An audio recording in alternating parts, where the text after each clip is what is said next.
সমাজে শুধু নারী জাতির সম্মান, একমাত্র নারী জাতি পারে জন্ম দিতে নতুন একটি প্রাণ। নারী জাতি এমন জাতি দুনিয়ার ছাড়া চলে না। নারী জাতি আমাদের মা, সহ্য করে কঠিন প্রসব যন্ত্রণা। তার সন্তান পৃথিবীতে আসে বলে নিজেকে দেয় সান্ত্বনা।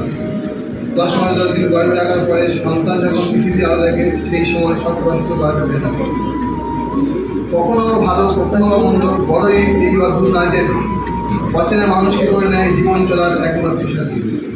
এরা জানে সন্তান জন্ম দিতে গিয়ে নিজের জীবন দিতে পারে, তবুও তার সন্তানের জন্য স্বামীর কাছে আবদার করে। নারী জাতি জানে না কখন কী করে, চরিত্রী মানুষকে ভালোবাসা দিয়ে তার চরিত্র বদলে দিতে পারে। সৃষ্টিকর্তা দিয়েছে নারী জাতি প্রচণ্ড ধৈর্য ক্ষমতা, পুরুষ জাতি পেয়েছে মায়ের মমতা। যারা দেয় না নারী জাতির প্রকৃত মান, তারা পাবে না তার সন্তানের কাছে সম্মান। যারা নারী জাতির সম্মান করে না, আর যাই হোক তারা মানুষ হতে পারে না।